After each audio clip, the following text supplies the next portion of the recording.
vocable face est polysémique. Il peut désigner le côté d'une pièce de monnaie. On parle alors de pile ou face. Il désigne également en peinture la mesure qui sert à déterminer les proportions du corps humain. Face peut aussi désigner une superficie. On parle de la face de la terre, la face de la mer.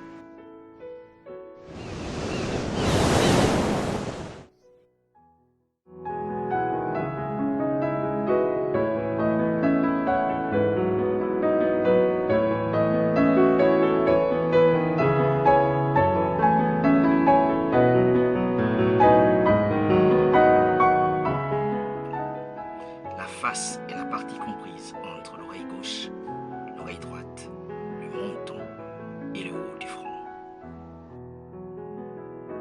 La face humaine comprend le front, les yeux, le nez, les joues, la bouche et le menton. La face nous parle à travers certains signes visibles. La face est donc un tableau où l'on peut lire les micro-expressions de l'homme. Le mot composé micro-expression renvoie à un sentiment que l'on peut lire sur la face d'un individu. Elle représente une émotion bien précise. On peut donc lire à travers la face une émotion de joie. À cet instant précis, on peut voir les rides qui se dessinent autour des yeux et aussi des plissements sur chaque côté extérieur des yeux. Les joues se nouent et les lèvres qui montent. La face peut exprimer la tristesse. À ce moment, on voit les commissures des lèvres tomber légèrement. L'intérieur des sourcils remonte. Les paupières supérieures s'abaissent. Et un regard qui se perd dans le vide.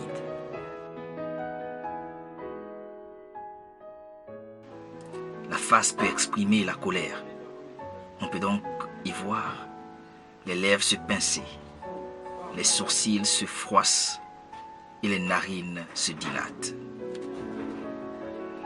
La face peut exprimer la peur. À cet instant, les sourcils se lèvent et se rapprochent.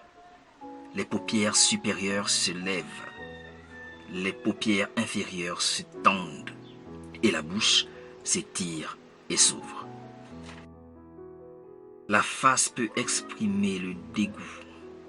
On voit bien la lèvre supérieure qui se lève, le nez se plie, les sourcils se froissent et le menton se contraste. La face peut exprimer la surprise.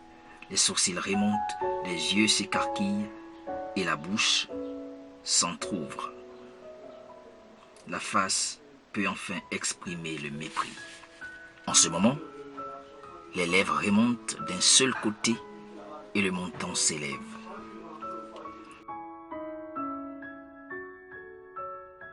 Toutefois, une étude avait démontré que l'homme n'exprime pas forcément ce que l'on peut lire de façon explicite sur sa face.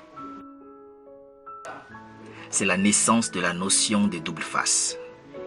Autrement dit, l'homme peut avoir une face intérieure et une face extérieure. La face intérieure est invisible, c'est pourquoi certains la qualifient de dangereuse.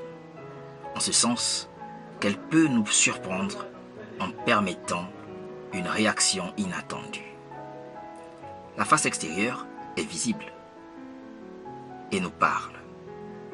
Lorsqu'elle se montre dangereuse, elle nous donne le temps de prendre position. C'est la naissance de l'expression face à face. Le face-à-face intellectuel s'organise autour d'une table. Les différents auteurs s'expliquent.